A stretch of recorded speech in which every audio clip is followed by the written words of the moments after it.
Olá, tudo bem com vocês? Sejam bem-vindos ao nosso terceiro vídeo da série sobre a volta de Jesus, estudando o tema do arrebatamento secreto, eh, se, é- se há bases bíblicas, né, para a crença do arrebatamento secreto. E o nosso estudo aqui é minucioso. Então, hoje mesmo, eu quero dizer para você que a gente vai avançar e vai tentar avançar nas leituras aí até de forma rápida, porque esse será provavelmente o nosso maior vídeo. Eu tenho aqui 51 slides. Não quero assustar você, eu quero, ao contrário, encorajar você a permanecer aí ligadinho, ligadinha, né, nessa apresentação. E é por isso que eu tive essa ideia de fazer em formato de vídeo. E mesmo que de repente eu faça uma leitura correndo, você pode diminuir a velocidade do vídeo, você pode pausar o vídeo, você pode baixar o material que eu vou deixar aqui na descrição, prontinho ali para você baixar. Caso alguém queira em PowerPoint, em PDF ou em Word, eu também tenho. É só você me pedir. O importante é a gente crescer nesse assunto, estudar. A ideia não é atacar ninguém, ninguém que crê, nenhuma religião, ninguém que crê no arrebatamento secreto. A ideia é a gente estudar, ao contrário, é se livrar, né, de teorias que não têm base, não têm fundamento e, muito pior, podem levar a gente até a perder a nossa salvação. Então, quero te convidar para a gente mergulhar nesse terceiro vídeo. E como eu disse no vídeo anterior, é aqui que a gente aperta o cinto. Aqui você já vai ficar impressionado com algumas, com o nosso estudo, né? E tem muito mais coisa pela frente. Fica aí ligadinho. Agradeço muito os feedback. Muita gente está tendo acesso. Muita gente está compartilhando com nossos irmãos de outras igrejas, né? Principalmente igrejas pentecostais, é, igrejas que têm uma base do dispensacionalismo, né? E vamos lá. A ideia aqui não é defender uma placa de igreja, é defender a Bíblia, o que a Bíblia ensina, tá bom? Muito bem. Então, esse é o nosso tema. É, Aqui, mais uma vez, apenas falando, o estudo é baseado neste livro, né? Do pastor professor Dwight Nelson. Ninguém será deixado para trás, um livro aí que ele já escreveu há mais de 20 anos. E você pode encontrar esse livro no site da Casa Publicadora Brasileira, cpb.com.br. Ok, nós já tivemos no primeiro vídeo ali o prefácio, né? No vídeo anterior, que foi o segundo, nós falamos, foi o primeiro capítulo, né? O que deixados para trás não deixou para trás, né? O pastor Dwight foi muito feliz em valorizar, né? O que a, o filme, os livros não deixaram para trás, que é a verdade sobre a volta de Jesus. E hoje nós entramos no segundo capítulo, né? Terceiro vídeo, segundo capítulo, e primeiro da série de 6 sermões que o pastor Dwight fez, escreveu sobre esse tema. Então hoje nós vamos falar sobre a mais urgente de todas as verdades, né? É o que está em destaque aí na letra vermelha. Maravilha. Vamos à leitura então? A leitura e os comentários. Como eu disse, eu vou ter que correr um pouquinho, tá? Mas aperte os cintos aí porque vai ser bênção esse estudo, tenho certeza. A mais urgente de todas as verdades. Pastor Dwight, ele começa assim, ó. Imagine a cena. Aqui ele está falando das cenas do filme, tá? O comandante Hayford Stelly, alto, moreno, gentil, acaba de sair da cabina, né? Eu acabei não corrigindo ali, mas eu creio que os correto na tradução seria cabine, né? Cabine do seu Boeing 747. Já passa da meia-noite nesse voo transatlântico que ele comanda. Um crente apenas nominal, já cansado do cristianismo de sua esposa, o comandante Stelly vem flertando com a loira e atraente comissária-chefe. Vou pronunciar Hattie Durham, que está a cargo do serviço de bordo no voo dessa noite para Londres. Deixando o copiloto no comando, Stelly mal havia saído da pouco iluminada cabina de comando e Hattie, né, Durham, literalmente o agarra. Leia você mesmo a cena extraída do best-seller Deixados para Trás. Vamos ver. Quando abriu a porta da cabina, Ret Durham quase colidiu com ele. Não precisa bater, disse ele. Estou saindo. A chefe do comissário, aliás, a chefe do serviço de bordo, puxou para o compartimento da cozinha, mas não havia paixão em seu gesto. Seus dedos pareciam garras na fronte de Hayford e seu corpo estremecia no escuro. Ret! Ela o empurrou para trás contra o compartimento da cozinha. Gente, me perdoe, eu acho que eu. Ah, não, não. Eu achei que eu tinha duplicado aqui o nosso texto. Tá certinho. Ela o empurrou para trás contra o compartimento da cozinha, seu rosto bem perto do dele. Se ela não estivesse visualmente aterrorizada, ele poderia desfrutar esse gesto e retribuir-lhe com um abraço, né? Os joelhos de Rete se dobraram enquanto tentava falar e sua voz tornou-se um grito agudo e choroso. As pessoas sumiram. Ela tentava dizer-lhe num sussurro, encostando a cabeça no peito de Hayford. Ele agarrou seus ombros, e tentou empurrá-la, mas ela insistia em permanecer encostada nele. O que você, né? Ele não termina nem a frase, né? O que você disse? Ela agora soluçava, seu corpo estava fora de controle. Muitas pessoas desapareceram. Hate, esse é um avião grande, eles devem ter ido aos sanitários ou, né? Ela puxa ele novamente, né? Puxa a cabeça de Hate para baixo a fim de poder lhe falar diretamente ao ouvido. Apesar do choro, ela claramente se esforçava por fazer-lhe, né, por fazer-se entender por ele. Estive em todos os lugares, estou lhe dizendo, dezenas de pessoas sumiram. Hate, ainda está escuro, vamos encontrar. Não estou louca, veja você mesmo, em todo o avião, pessoas desapareceram. É uma brincadeira, eles estão se escondendo, tentando. E novamente ela interrompe ele, não deixe ele terminar a frase, né? Ray, os sapatos, meias, roupas, tudo foi deixado para trás. Essas pessoas se foram. E tá ali a referência que a gente vai encontrar no finalzinho do material. Veja, você captou essas frenéticas palavras? Ray, os sapatos, meias, roupas, tudo foi deixado para trás. Essas pessoas se foram. Na dramatização desta cena fictícia, feita para o filme, né, para o vídeo, a câmera ela percorre o interior da aeronave, revelando pequenas pilhas de roupas sobre os assentos vazios do avião.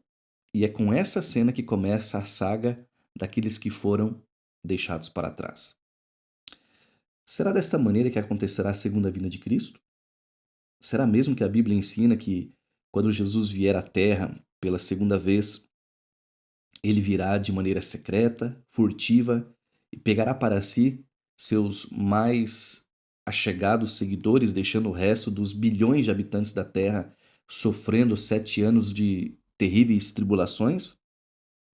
Haverá um punhado de evidências bíblicas que deem substância ao que está sendo ensinado a milhões de pessoas na Terra, alguns pela primeira vez ao lerem os livros e assistirem ao filme? Em resumo, o arrebatamento secreto é verdade? Em resumo, a todas essas questões, a todas essas perguntas. Em resumo, é verdade essa teoria do arrebatamento secreto ou essa crença do arrebatamento secreto?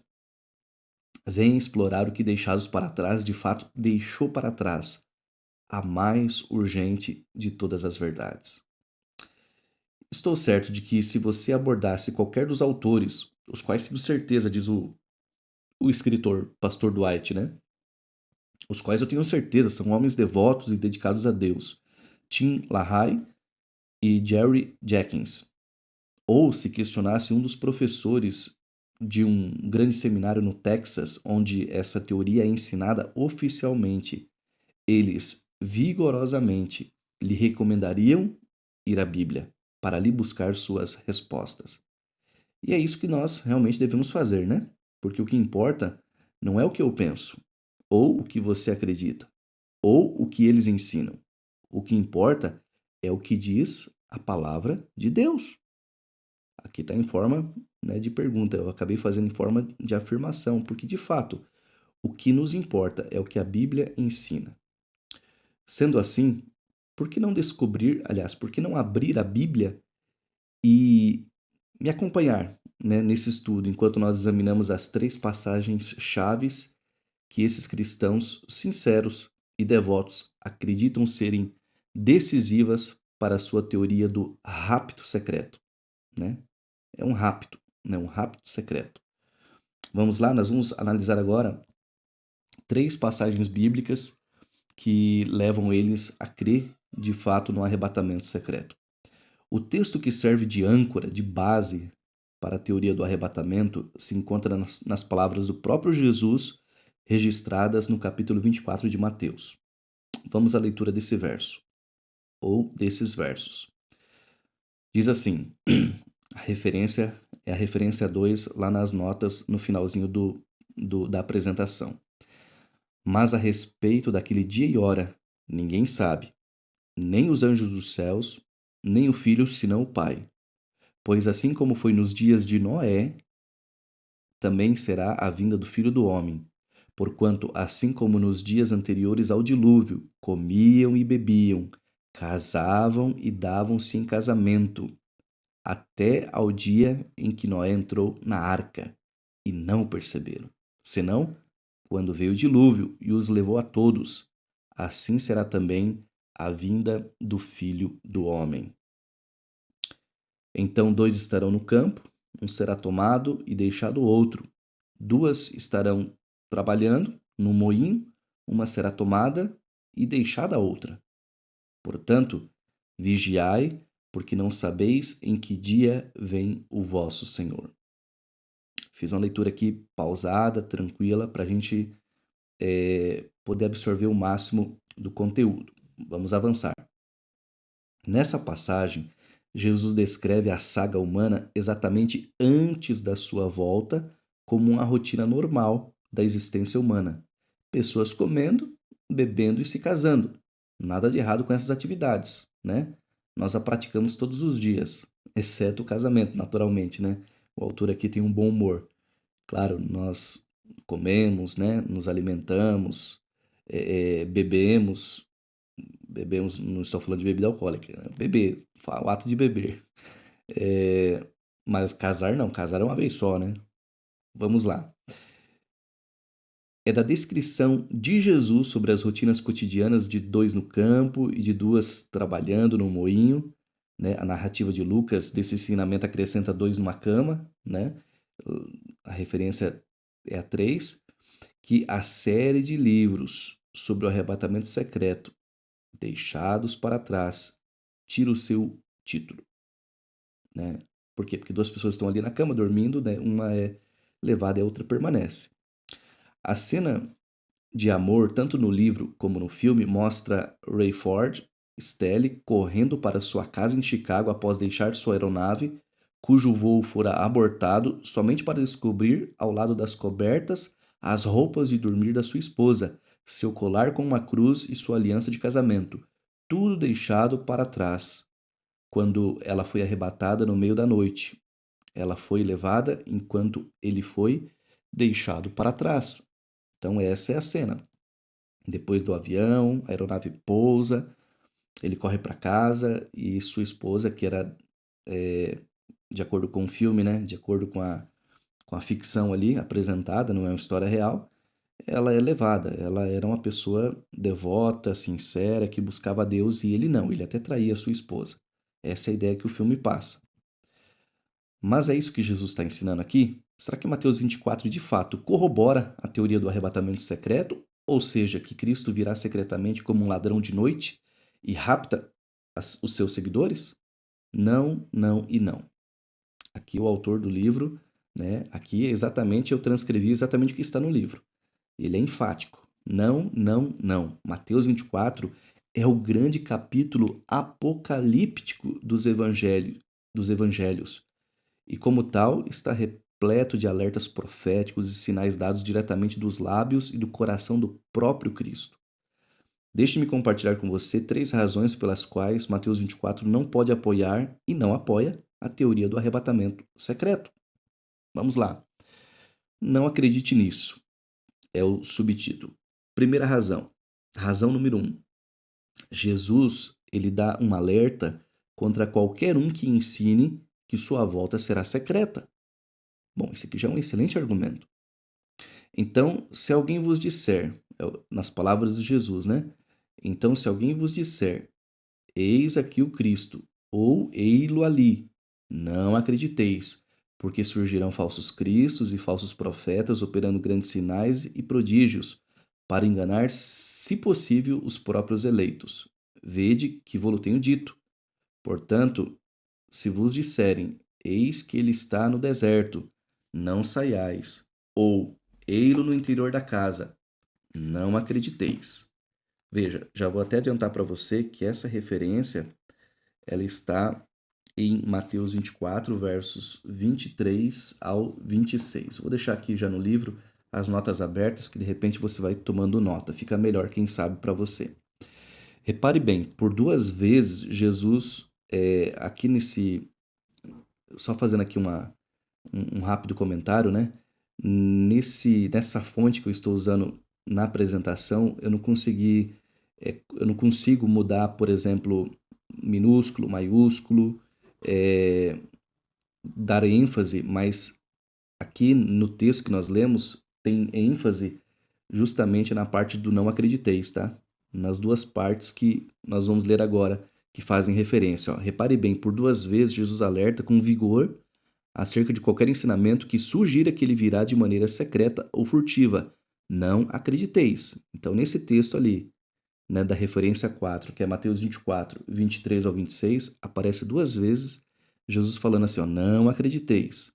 Então, não importa o quão convincente a teoria é ensinada, não importa o quão poderosamente a história é contada, Jesus é claro, não acrediteis. Mas, se tu não voltarás de maneira secreta, como então o Senhor como então o Senhor será a tua vinda? Porque assim como o relâmpago sai do Oriente e se mostra até o Ocidente, assim há de ser a vinda do Filho do Homem. Aqui está no versículo 27 de Mateus, capítulo 24. Bom, Jesus compara a volta dele como um relâmpago. Você já tentou dormir durante uma tempestade de raios? O pastor Dwight conta aqui que, por ocasião da primavera, onde ele mora, no Michigan, né, eles têm algumas formidáveis tempestades com trovões. Sempre que Karen, a esposa, né, e ele acordam por causa dessas notáveis explosões no meio da noite, eles começam a rotina de contar 1 pirulito, 2 pirulitos. Não é que estejamos com fome, ele diz, né? É que ficamos tentando dimensionar o espaço de tempo entre o forte clarão, que chega a iluminar todo o quarto, e o portentoso trovão. O deixa você totalmente arrepiado. O que deixa, né, você totalmente arrepiado é que quando clarão e trovão ocorrem ao mesmo tempo, é como se você fosse atingido. Você pode até sorrir, mas na casa do irmão de Karen, né, o cunhado dele, em Indianápolis, foi incendiada ao ser atingida por um raio. Veja, ninguém consegue dormir durante uma tempestade de raios e trovões. Uma tempestade dessas não é nada secreta. E é assim, né, disse Jesus, que será a vinda dele. Por isso, não acredite em ninguém que tente dizer que eu voltarei secretamente. Então veja, aqui é um primeiro argumento. Um raio, um trovão, ele faz barulho. Como que a volta de Jesus, que ele mesmo compara a um raio, a um trovão, a um relâmpago, pode ser secreta? E como se ainda não houvesse, e como se ainda houvesse alguém com dúvidas acerca de quão não secreta será a sua vinda, Jesus, de maneira vívida, descreve a forma espetacular de sua volta. Ele diz, então aparecerá no céu o sinal do Filho do Homem. Todos os povos, ou na NVI, né, na nova versão internacional, nações, todos os povos, todas as nações da terra lamentarão e verão o Filho do Homem vindo sobre as nuvens do céu, com poder e muita glória. E ele enviará os seus anjos com grande clangor de trombeta, os quais reunirão os seus escolhidos dos quatro ventos, de uma a outra extremidade dos céus. Muito bem. Esse texto aí está em Mateus 24, versos 30 e 31. Bom, vamos avançar aqui. O IMAX, olha, agora saiu um inglês aqui, ó. O IMAX de Mateus. Por que IMAX, né? Tem uma nota aqui dos editores, né? IMAX significa imagem máxima, né? É uma marca registrada de uma companhia canadense que desenvolveu um sistema de projeção de filmes em formato gigantesco, né? Em telas enormes, em salas de cinema enormes, né? Cuja qualidade de som e imagem fazem com que o espectador se sinta dentro do filme. Tem um IMAX no Shopping Palácio, em Curitiba, né? É uma tela enorme, né? É um cinema um pouco mais avançado aí, né? Uma tela que faz realmente... A tela e o som são espetaculares. Então, por isso que o autor abriu esse subtítulo aí, o IMAX de Mateus. Você já se sentou como que enfeitiçado em uma sala de projeções IMAX com surround, né? Ou seja, com som surround, ou seja, surround significa circundante, e uma tela gigante da altura de um prédio de 8 andares? O som é tão vibrante e a tela é tão gigantesca que é como se você estivesse de fato num Grand Canyon, ou dentro de um avião de acrobacia, ou no topo do ônibus espacial, ou sei lá, né? A lista é enorme, porque há uma realidade no que diz respeito ao IMAX. É uma experiência muito especial. Mateus nos estende uma gigantesca tela IMAX no capítulo 24, onde os céus explodem com poder e muita glória. A palavra grega para poder é a mesma que dá origem à palavra dinamite, né? Dínamos, né? É ainda mais alta do que 8 andares. A tela de Mateus cobre literalmente cada milímetro do céu incandescente com a volta de Jesus, com alguns trilhões de anjos. E os efeitos de som? Ora, nem mesmo 1 milhão de alto-falantes do tipo Soundround, né, fariam justiça a esse glorioso evento. Uma vinda secreta? Impossível, queridos, impossível. Jesus é inequívoco ao avisar: se alguém lhes disser que eu virei secretamente, não acredite. Bom, esse é uma primeira razão. Uma segunda razão, né, tá aqui o subtítulo: lugares na primeira fila do evento principal. Razão 2 pela qual Mateus não pode apoiar e nem apoia a teoria do arrebatamento secreto é a seguinte: Jesus declara que o mundo inteiro testemunhará a sua volta. Olha o que diz aí o texto de Mateus capítulo 24, verso 30. Ele não poderia ser mais claro e direto. Então aparecerá no céu o sinal do Filho do Homem. Todos os povos da terra se lamentarão e verão o Filho do Homem vindo sobre as nuvens do céu com poder e muita glória. Jesus poderia ter sido mais direto? Todos os povos ou nações da terra serão testemunhas da vinda de Jesus Cristo. Jesus mesmo declarou esta realidade. Ao contrário do que ensina Deixados para Trás, a volta de Jesus não será um evento testemunhado apenas por seus amigos leais. O mundo inteiro terá lugar na primeira fila. Como se você não soubesse disso, o poderoso livro do Apocalipse, no final da Bíblia, concorda com a declaração de Jesus: eis que vem com as nuvens e todo o olho o verá. Apocalipse capítulo 1, verso 7. Poderia ser mais claro? E mesmo assim, nossos amigos dos Deixados para Trás rapidamente mudaram o paradigma, sugerindo que todas essas explosivas e espetaculares palavras que ilustram a segunda vinda de Cristo são, na verdade, uma descrição de sua terceira vinda. Veja, gente, terceira vinda, a qual eles chamam de sua gloriosa aparição. Ele vem secretamente no começo dos 7 anos de tribulação e então vem de maneira gloriosa e visível pela terceira vez ao fim da tribulação.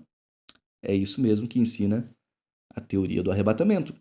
Não sei se você sabia disso. Então, a primeira vinda de Jesus foi há 2000 anos atrás, né? Quando ele se encarnou, veio, viveu 33 anos, morreu, ressuscitou e ascendeu aos céus, subiu aos céus. A Bíblia fala de uma segunda vinda, mas não fala de uma terceira. Fala de uma segunda vinda. Então, quem acredita no arrebatamento secreto, os dispensacionalistas, eles pregam isso. Jesus virá a segunda vez secretamente e depois de 7 anos vem pela terceira vez com poder e grande glória, como descreve Mateus. Voltando aqui à leitura, né? Mas infelizmente para a teoria do deixados para trás, a terceira razão em Mateus 24 refuta poderosamente qualquer dessas possibilidades. Qual é a terceira razão? Razão 3, pela qual Mateus não apoia a teoria do arrebatamento secreto, Jesus descreve o destino dos que são deixados para trás. Exatamente.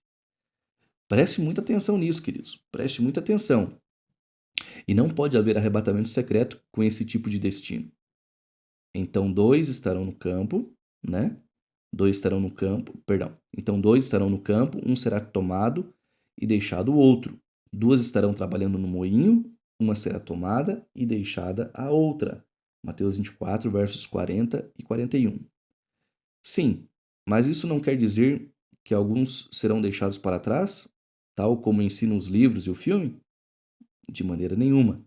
E a razão pela qual podemos ter tanta certeza é encontrada na indicação óbvia que Jesus oferece justamente antes de dar esta descrição sombria de um ser levado e outro deixado.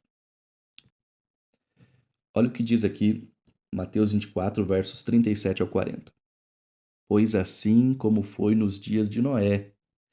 Preste atenção, esse texto aqui ele é chave. Assim como foi nos dias de Noé. Jesus compara a sua segunda vinda com o dilúvio. Também será a segunda vinda do Filho do Homem, porquanto assim como nos dias anteriores ao dilúvio, comiam e bebiam, casavam e davam-se em casamento, até ao dia em que Noé entrou na arca e não o perceberam, senão quando veio o dilúvio e os levou a todos. Assim será também a vinda do Filho do Homem. Então, dois estarão no campo, um será tomado e deixado o outro. Fantástico. Esse texto aqui, para mim, já é o suficiente. Eu já li esse livro 3 vezes, é a terceira vez que eu estou lendo. E quando eu estava aqui no segundo capítulo, né, contando com o prefácio 3 capítulos, eu falei, pronto, o livro podia parar por aqui. Já está excelente os argumentos, mas nós vamos ver muitas coisas ainda. Veja, Jesus está dizendo, quando eu vier outra vez à Terra, será como no dilúvio. As rotinas normais da vida estarão ocorrendo. As pessoas comendo, bebendo, se casando. Então, de repente, eu vou aparecer e será do mesmo jeito que ocorreu com Noé. Alguns serão levados e outros serão deixados. Alguns estarão lá no campo, outros no moinho e outros até na cama. Assim como ocorreu no dilúvio, eu aparecerei de repente e levarei alguns deles. De fato, a palavra grega para tomado, né, aqui em Mateus 24, né, será tomado um, é a mesma palavra grega que Jesus proferiu no cenáculo em João 14. Voltarei e vos receberei para mim mesmo, para que onde eu estou estejais vós também. Isso está lá em São João 14, verso 3. Portanto, o que Jesus está dizendo em Mateus 24 é: sim, sim, quando eu vier outra vez, levarei meus amigos para estarem comigo. Mas aqui está a verdade crucial que deixados para trás deixou para trás. Repare cuidadosamente o que acontece com os que são deixados para trás na história que Jesus está contando. É extremamente claro. Jesus declara de maneira direta, aqui em Mateus 24, que aqueles que são deixados para trás são que? Destruídos, assim como foi no dilúvio. Exatamente. A palavra grega para dilúvio aqui é cataclismos, de onde vem a nossa palavra cataclisma, que é exatamente o que ocorreu por ocasião do dilúvio e será o que ocorrerá por ocasião da segunda vinda. Se eu fosse colocar em termos bem tranquilos para vocês, quem é arrebatado no dilúvio é justamente quem se perde. Quem fica é que se salva. Tá entendendo? O porquê do grande furo dessa. Isso aqui é a cereja do bolo, queridos. Isso aqui que eu tô falando para vocês é a cereja do bolo. Quem é arrebatado é quem morre, quem se perde, tá? Bom, essa nota 12 é uma nota importante. Dá uma olhadinha depois, lá no final da apresentação que você vai baixar, ou se você quiser dar um print na tela, é, ali vai falar sobre as traduções, King James, qual que é a melhor versão, enfim, é uma nota bem grande. Não vou poder falar ela aqui agora, senão a gente vai passar um bom tempo só olhando aqui para ela. Vamos avançar. Deixados para trás, mas não vivos. Note, note isso com muito cuidado. Os que forem deixados para trás não serão deixados para continuar por aqui, pois eles não serão deixados vivos. E é precisamente por esta razão que não haverá uma terceira vinda de Jesus, após uma segunda vinda secreta.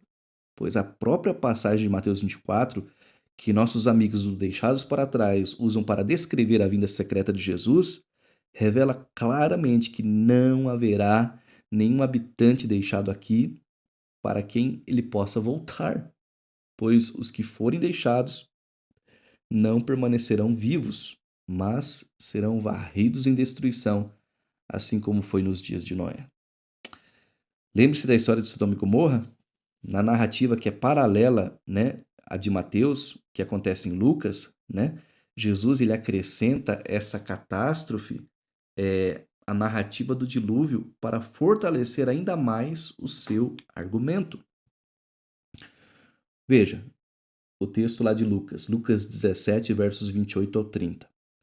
O mesmo aconteceu nos dias de Ló. Comiam, bebiam, compravam, vendiam, plantavam e edificavam. Mas no dia em que Ló saiu de Sodoma, choveu do céu fogo e enxofre e destruiu a todos. Assim será no dia em que o Filho do Homem se manifestar. Perceba a sequência. Ló foi tirado da cidade e levado para um lugar seguro. E o que aconteceu aos que foram deixados para trás? Assim como no dilúvio, foram varridos por um cataclisma sobrenatural. Bom, e então, para o caso de não termos entendido o seu argumento, Jesus acrescenta de forma sombria: lembrai-vos da mulher de Ló. A mulher que é lembrada nesta história por ter sido deixada para trás, né? E qual foi o seu destino? Ela foi destruída. Seja como for a maneira de você ler a narrativa dos evangelhos, a admoestação de Jesus é sombria e clara. Os que forem deixados para trás não são deixados para continuar por aqui, pois eles não serão deixados vivos. Aí estão elas. Três instigantes razões pelas quais Mateus, né, é introvertidamente claro. Não haverá uma volta secreta de Jesus. Nunca, nunca, jamais. Se alguém lhe falar assim, essa pessoa não estará falando a verdade.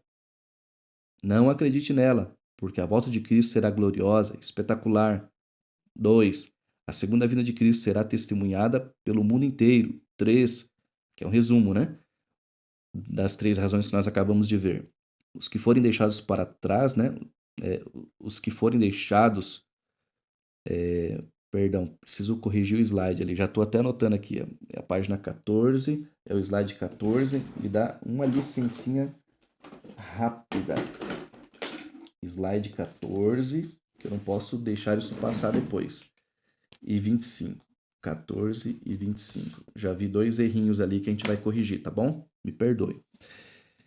Os que forem deixados para trás não serão deixados vivos, serão varridos da terra numa destruição cataclísmica no fim do mundo. Mas você pode dizer, espere um pouquinho, The White. A teoria do arrebatamento secreto baseia-se apenas em Mateus 24, versos 36 ao 42? Na verdade, existem dois outros textos que os que acreditam na teoria do arrebatamento secreto abraçam em defesa de sua teoria. Vamos ver? Tanto no Deixados para Trás como no filme, os heróis da história que não foram levados na vinda secreta de Cristo, e, consequentemente, foram deixados para trás, fazem uma busca ao redor da igreja, do bairro e descobrem um videotape. A fita fora gravada pelo pastor daquela congregação algum tempo antes de ele mesmo ser arrebatado. Aparentemente, ele sabia que o arrebatamento estava por acontecer. E, de novo, quero dizer, isto com um sentimento de caridade. Como ele o sabia, eu mesmo não sei, dado a escassez de alguma evidência bíblica plausível que apoie a teoria do arrebatamento secreto. Mas como os livros de romance são, né? Assim como são livros de romance, o pastor pode saber qualquer coisa, né, que ele queira. É uma ficção, né? O filme é uma ficção. Então ele grava uma mensagem para os membros da sua congregação, que ele sabe que serão deixados para trás. Na mensagem gravada, em um vídeo, né, feita pelo pastor, ora raptado, essas palavras de 1 Coríntios 15 são incluídas na trama fictícia. Que palavras são essas? Esse texto aí é de 1 Coríntios 15, versos 51 ao 53. Eis que vos digo um mistério: nem todos dormiremos. Palavras de Paulo, né? Mas transformados seremos todos, num momento, num abrir e fechar de olhos, ao ressoar da última trombeta. A trombeta soará, os mortos ressuscitarão incorruptíveis e nós seremos transformados, porque é necessário que este corpo corruptível se revista da imortalidade e o corpo, né, que é mortal, se revista da imortalidade. Bom, será que esse texto apoia uma volta de Jesus ao estilo arrebatamento secreto? Nem mesmo uma leitura repetida, né, desta passagem fará com que apareça qualquer sugestão solitária de uma vinda secreta.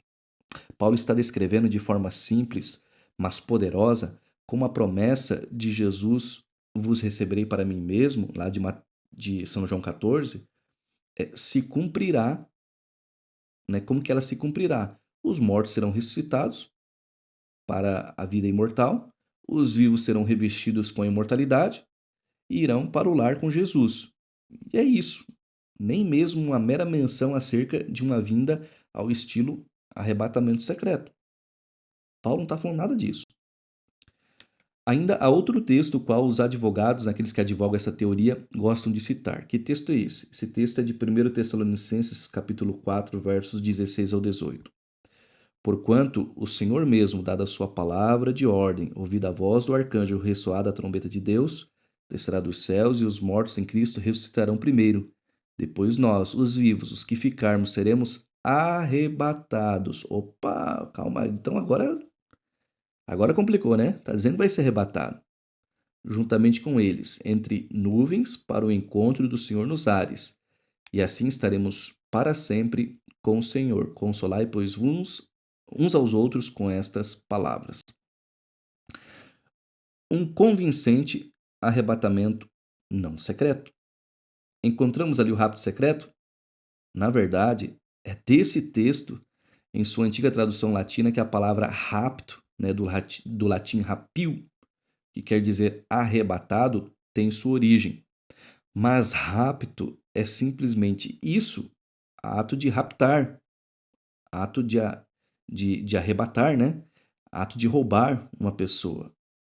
Rapto quer dizer secreto? Muito pelo contrário. O que vemos aqui na descrição que Paulo faz, no sentido, aliás, no segundo advento de Jesus, é uma ressurreição barulhenta, estridente e explosiva, que inclui o som de trombeta, né, da trombeta, um grito e um clamor. E, de novo, nem mesmo um simples indício de uma vinda secreta.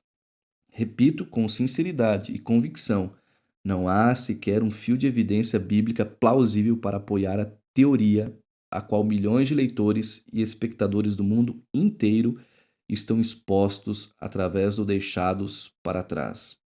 Muito pelo contrário, de capa a capa, a Bíblia está repleta de descrições dramáticas de como será quando Cristo voltar à Terra como Rei dos Reis e Senhor dos Senhores.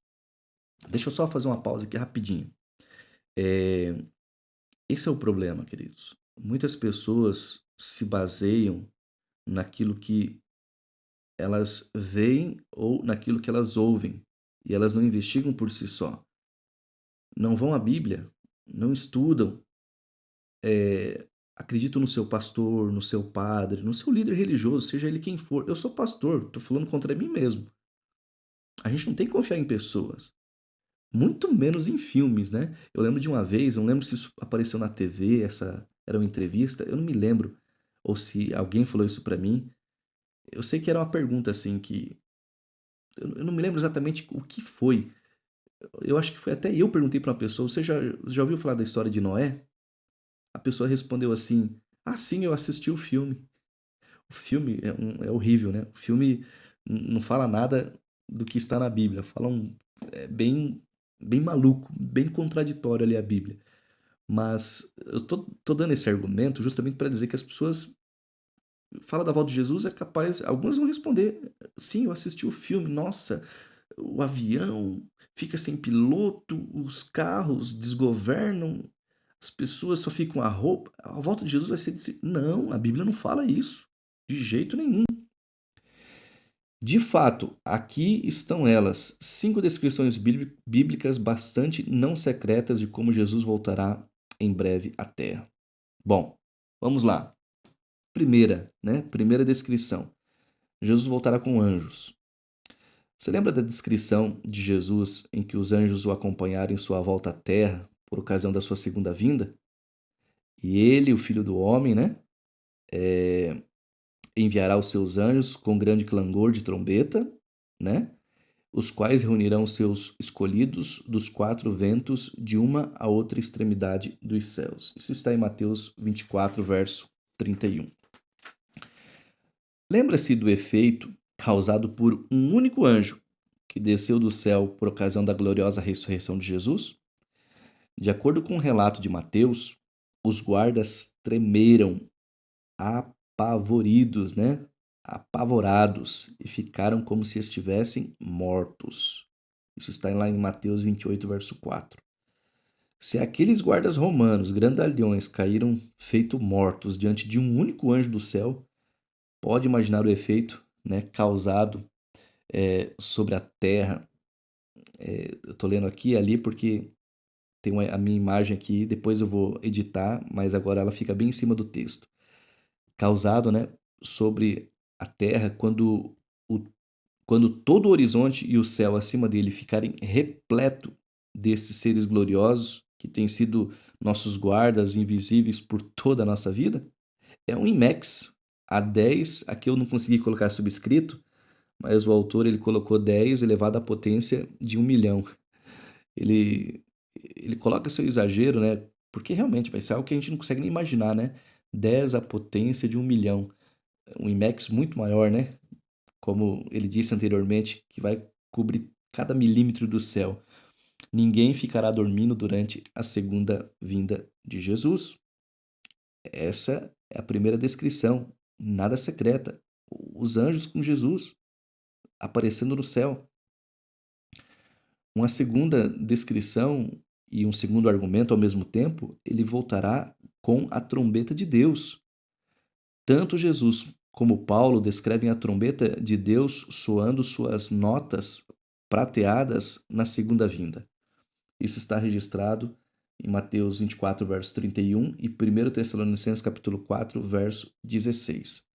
De fato, Paulo coloca sua referência à trombeta bem no coração de um dos 3 textos chaves que os defensores do rapto utilizam na tentativa de provar sua teoria. Bom, quer ver o efeito causado por um sonido de uma trombeta como este? Uma vez, no passado, o autor aqui nos convida, né?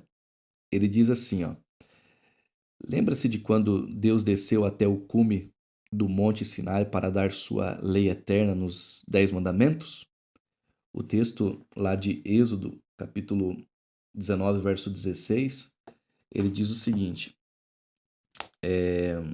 ao amanhecer do terceiro dia, houve trovões e relâmpagos, e uma espessa nuvem sobre o monte, e muito forte clangor de trombeta, de maneira que todo o povo que estava no arraial se estremeceu.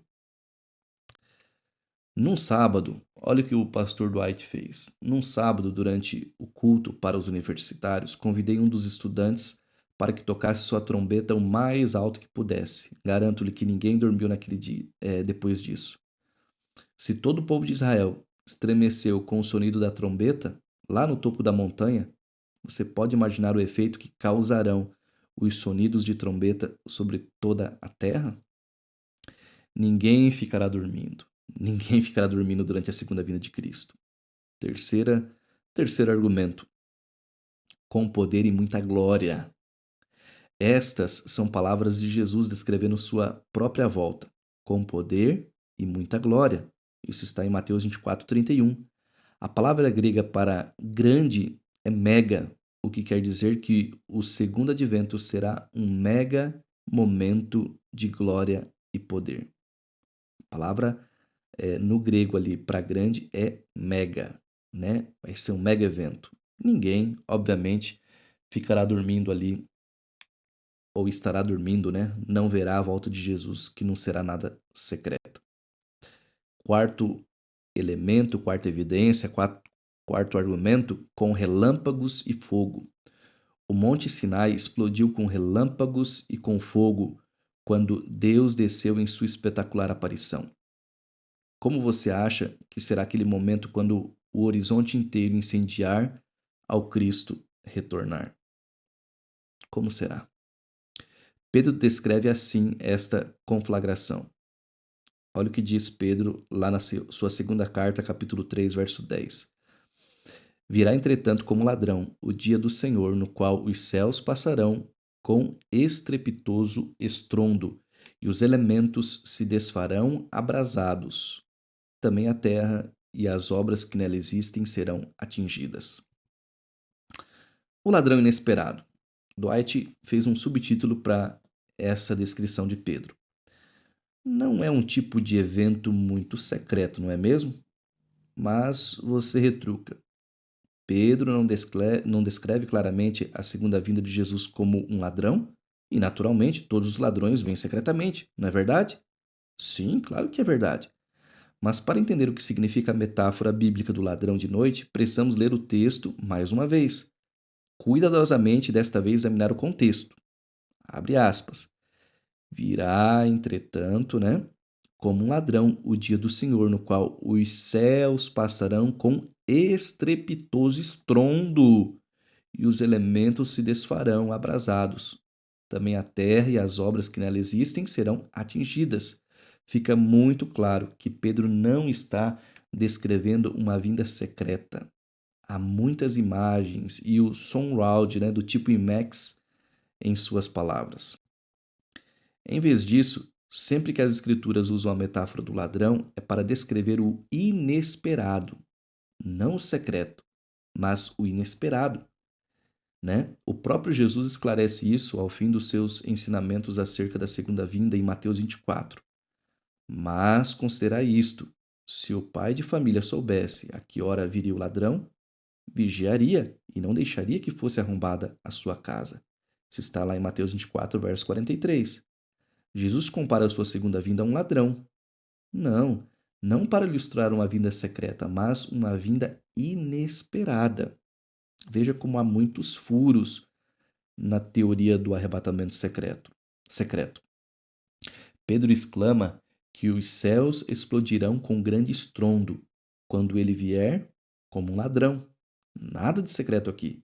Ninguém ficará dormindo durante a segunda vinda de Cristo. E quinto elemento, ou quinto argumento, com um terremoto. Quando, em princípios do ano 2001, o noroeste da Índia foi abalado com um devastador terremoto que deixou um saldo de 30 mil mortos, ninguém que sobreviveu à catástrofe pôde dizer que esse foi um evento secreto. Apocalipse descreve o terremoto que acompanhará a volta de Cristo, e sobrevirão relâmpagos, vozes e trovões, e ocorreu grande terremoto, como nunca houve igual desde que há gente sobre a terra. Tal foi o terremoto forte e grande. Isso está em Apocalipse 16, verso 18. É impossível podermos imaginar como será esse terremoto no fim dos tempos. Mas de uma coisa podemos estar certos: ninguém ficará dormindo durante a segunda volta de Jesus. O autor está dando bastante ênfase nisso. Vamos lá, aí estão elas, né? As 5 descrições bastante não secretas do segundo advento. Marque-as muito bem. Não haverá ninguém vivo que perca a mais espetacular teofania, a exibição de Deus da história deste mundo. Teofania, na Bíblia, né, na teologia, são manifestações divinas, né? Manifestações sobrenaturais de Deus. Ah, que pena. Eu fiquei dormindo. Queria que alguém tivesse me acordado. Não haverá nenhum ser humano, né? Nenhum ser vivo que venha a perder o evento da segunda volta de Jesus. De fato. E esta profecia sombria, né? E esta é uma profecia sombria.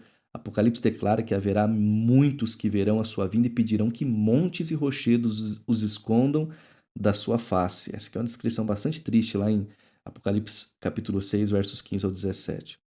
Pense um pouco.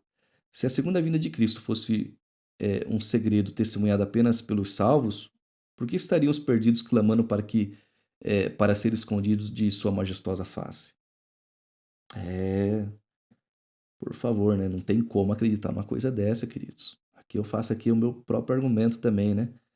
A volta de Jesus será assim. Os que estarão vivos na ocasião da volta de Jesus, vai ser justamente essa cena.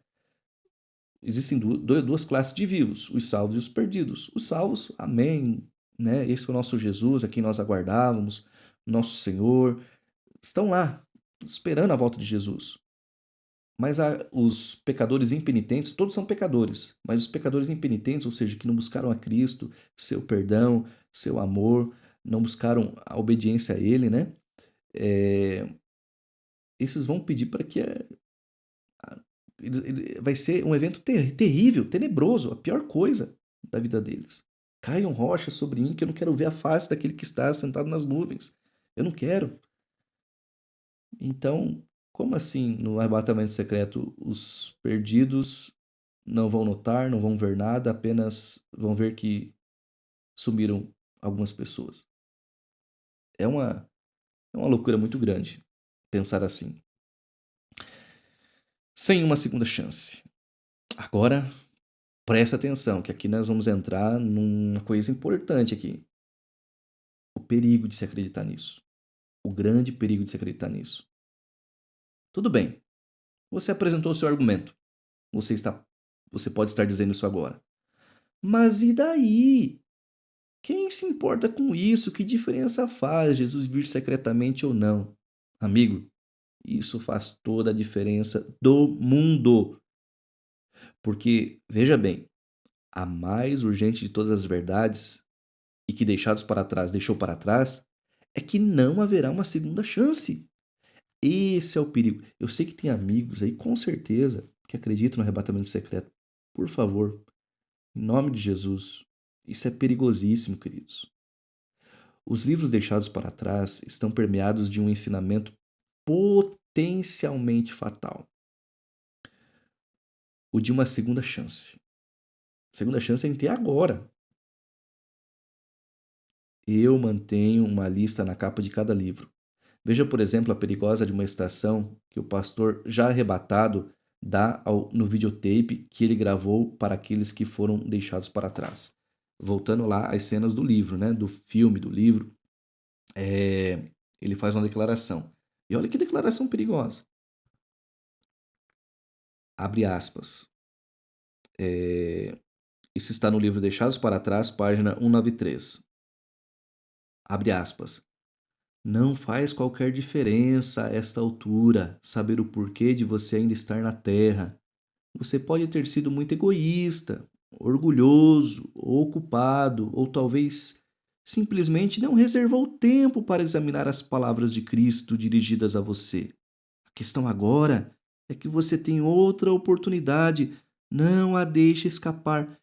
Fecha aspas. Queridos, isso aqui é extremamente perigoso. Isso está sendo ensinado através de um filme, de um livro para as pessoas e de algumas igrejas também. Mas você pode perguntar: o que há de tão perigoso nessa parte de admoestação pastoral? É bonito, né? O pastor está alertando. De repente você desperta e percebe que deve fazer uma reforma em sua vida. O que há de errado nisso? O pastor está alertando. Bom, apenas isto. Não há nenhuma chance de reforma depois da segunda vinda de Cristo. Graças a Deus que há inúmeras segundas chances no transcorrer desta vida. Mas quando Jesus voltar, acabou. Depois da volta de Cristo à Terra, você e eu temos zero absoluto de chance de mudar nossa vida e reformar nossos costumes. Não há uma segunda chance. E a proposta da teoria, né, do pensamento aí, dessa crença do arrebatamento secreto, é essa: 7 anos para fazer a festa. Aliás, aqui é o título, né? Mas a proposta é que haverá 7 anos para você corrigir ali o que está errado. Tanto os livros como o filme Deixados para Trás e a teoria, né, do arrebatamento secreto fazem pensar que, se por acaso você não for arrebatado, pelo menos você ainda tem 7 anos pela frente para organizar a sua vida espiritual antes que Jesus volte pela terceira vez. Olha, vou abrir meu coração com sinceridade, com sinceridade. Não vou nem falar outras coisas que me veio à mente, mas eu acho impossível alguém fazer esse estudo aqui, alguém fazer esse estudo e continuar acreditando nisso, gente. Alguém que crê, continuar acreditando nisso. Isso aqui é libertador. Eu não passei hoje a tarde inteirinha transcrevendo esse capítulo com 20 páginas, colocando no Word, depois montando os PowerPoint, depois aqui à noite, com um pouco de dor na perna ainda por causa da minha cirurgia, para ganhar like. Não, minha intenção não é ganhar like e seguidores, não, queridos. Minha intenção é que esse material chegue às pessoas e liberte elas desses pensamentos, como eu disse várias vezes aqui, que podem levá-los à ruína e à destruição eterna, perder a sua salvação. Vamos voltar aqui à leitura. Assim, o que você acha? Sendo a natureza humana do jeito que ela é, você se conhece, sabe como é que é o ser humano, em qualquer lugar do mundo, seja ele quem for, que muitos de nós seríamos tentados a fazer diante de uma proposta como essa, o que nós faríamos? É isso mesmo que você está pensando. É isso mesmo que se você está prestando atenção nas palavras aqui nesse vídeo, se você está meditando, se você está refletindo, você chegou à conclusão exata. Vou fazer a festa, cara, até o arrebatamento secreto. Aí então, quando o meu pastor e os membros fiéis da minha igreja desaparecerem misteriosamente, ficarei sabendo que tenho mais 7 anos para, desta vez, realmente me preparar. Agora sim, agora eu vou me preocupar. Agora eu vou colocar a casa em ordem. Agora eu vou colocar a vida em ordem. Mas vamos fingir, por um momento, que a teoria do arrebatamento seja verdade. Pergunto, o que Deus ganharia com essa teoria ou essa verdade, né? Uma verdade como essa? A resposta é absolutamente nada. Porque para que serve um amigo oportunista? Para que serve um amigo oportunista? Quando eu era pequeno, vou ler na primeira pessoa, né? As palavras do Dwight, do autor aqui do livro. Quando eu era pequena, minha mãe ou meu pai, né, resolviam que eu havia desobedecido às leis de casa, além do limite. Era hora de eu receber um castigo corporal. Você entendeu? Uma surra, né? Quando eles percorriam comigo o corredor até o quarto onde eu sabia que um certo cinturão estava pendurado, muitas vezes no caminho que levava até aquela tira de couro, eu experimentei uma súbita e gloriosa conversão. E eu exclamava ali mesmo no corredor, já próximo ao quarto: Nunca mais vou fazer isto de novo, papai e mamãe. Prometo de todo o coração, eu vou ser o melhor filho que vocês já tiveram. O que acontecia, né, de fato, até que meu irmão caçula Greg chegou. Conversões milagrosas e repetidas, né, à parte. Teria havido realmente alguma mudança em mim? Para que serve um amigo oportunista que durante toda a sua vida aqui na terra rejeita a Deus e que não tem nem estômago, nem coração, nem tempo para o eterno, mas que de olho no calendário, após o arrebatamento secreto, rapidamente Reforma a sua vida, né? Só para não perder o desenlace dos 7 anos. Deus não conquistaria sequer um amigo genuíno em um cenário como este. Estamos aí a 1 hora, tá? De vídeo. Fica aí firme que nós temos aí apenas mais 8 slides aí para a gente concluir. E os 3 últimos é só as notas. Eu não vou ficar parando nas notas. Por favor, aguente firme. Aguente firme. Lembre-se do dilúvio de Sodoma e Gomorra. Esta é precisamente a razão pela qual não houve segunda chance depois do dilúvio. Nem houve segunda chance depois da destruição de Sodoma e Gomorra. Todos já haviam tomado uma decisão e seus destinos foram selados por suas escolhas individuais e pessoais. Neste ponto, a misericórdia de Deus dobrou-se à sua justiça, e o dilúvio veio para os antediluvianos, e o fogo veio a Sodoma, consumindo todos os que foram deixados para trás. Porque há um ponto após o qual Deus declara: já basta. Continue injusto fazendo injustiça. Continue imundo ainda sendo imundo. O justo continue na prática da justiça e o santo continue a santificar-se. Isso está lá em Apocalipse, capítulo 22, verso 11. Ah, e tem mais. Pedro declara, né, que o Senhor não quer que nenhum pereça, senão que todos cheguem ao arrependimento. Segunda carta de Pedro, capítulo 3, verso 9. E é por isso que ele insiste tanto hoje. E Deus perdoará a você e a mim 70 vezes 7 nesta vida, o que dá 490, ou, né, dependendo do ponto de vista, 489 segundas chances, né? Mas depois da volta de Jesus, amigão, acabou. Acabou. Essa referência aí ao perdão 70 vezes 7 está em Mateus capítulo 28, capítulo 18, verso 22. A Bíblia não é uma novela. Deixados para trás tenta de todas as formas fazer com que isso funcione ao insinuar que quando Deus dá uma segunda chance, centenas e milhares dão um passo, né? Deixa eu anotar aqui porque eu acho que ali também tem um errinho, tá? Me perdoe mais uma vez, peço perdão. Página 44. Adiante e se convertem. Centenas de milhares de pessoas dão um passo adiante e se convertem. Ao escrever um romance, você pode dar a direção que quiser aos acontecimentos, mas ao contar a verdade, você deve se basear na palavra da verdade, e a Bíblia é absolutamente clara.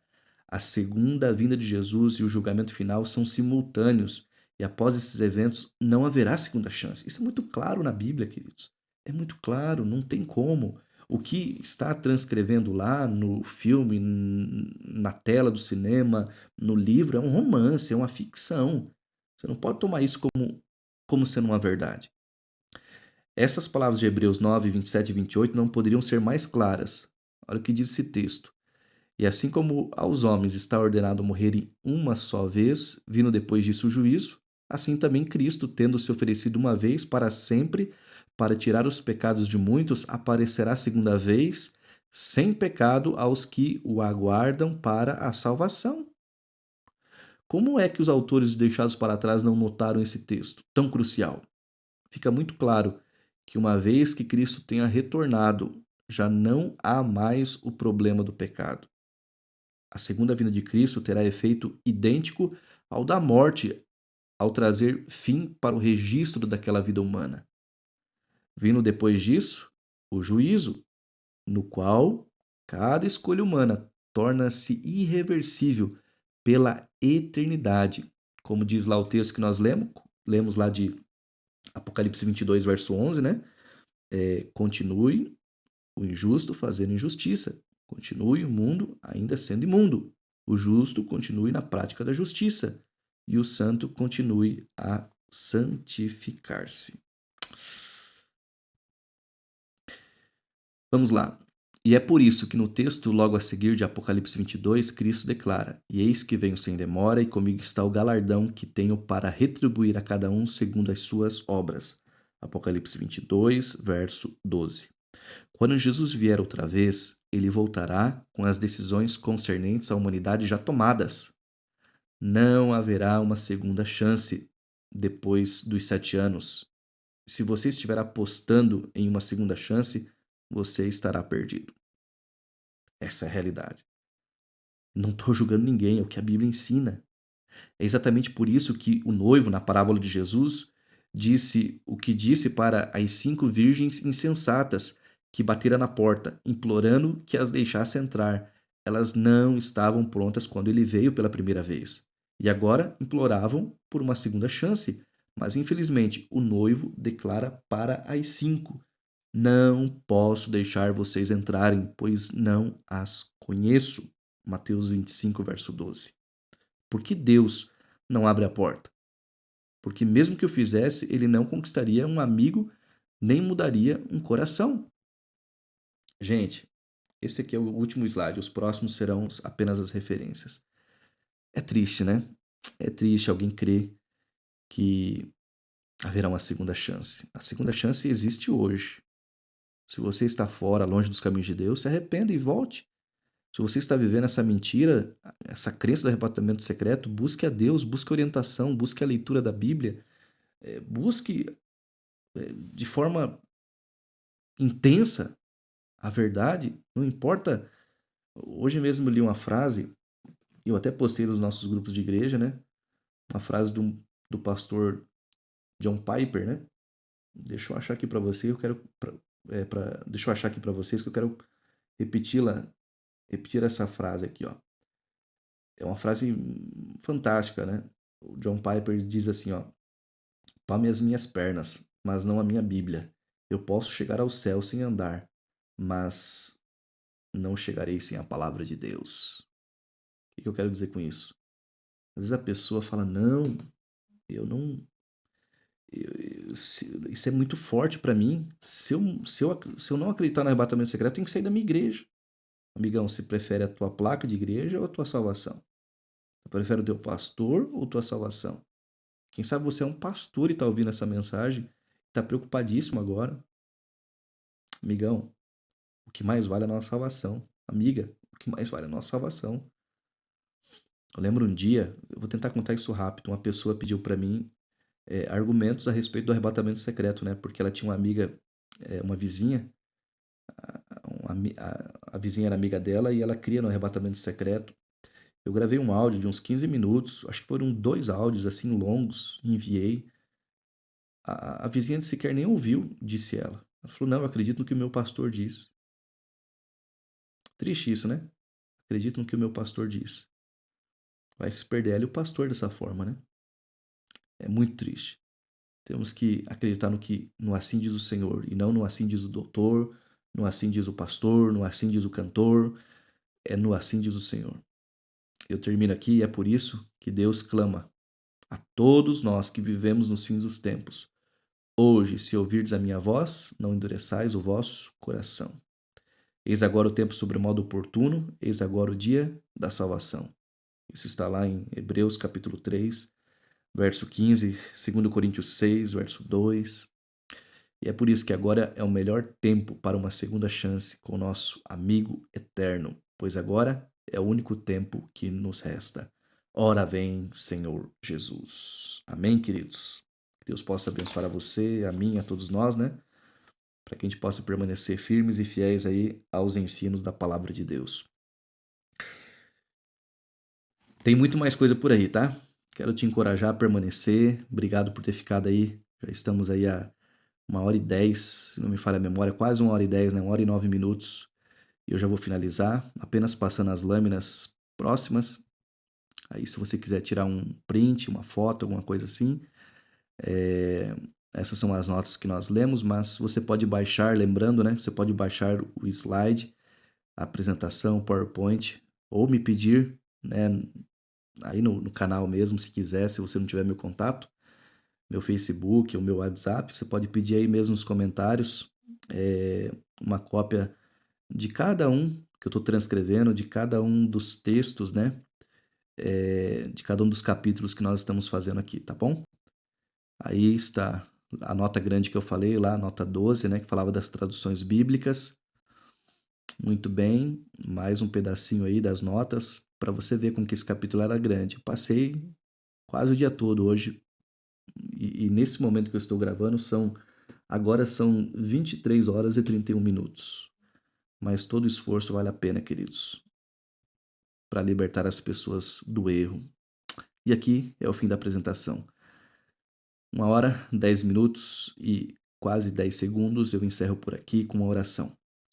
Querido Pai, muito obrigado, Senhor, por termos o privilégio de estudar esse assunto tão importante, tão libertador. Que o Senhor abençoe essa alma preciosa que está assistindo nesse momento esse vídeo e que o Senhor encoraje ela se precisa tomar uma decisão séria ao teu lado. Mas o que importa é estar ao teu lado e ao lado do que diz a tua palavra, pois ela é a sua própria voz. Nos abençoe, nos proteja, nos ajude que permaneçamos firmes e fiéis ao assim diz o Senhor. Em nome de Jesus. Amém. Um grande abraço para você. Que Deus abençoe você e sua família. Tchau, tchau.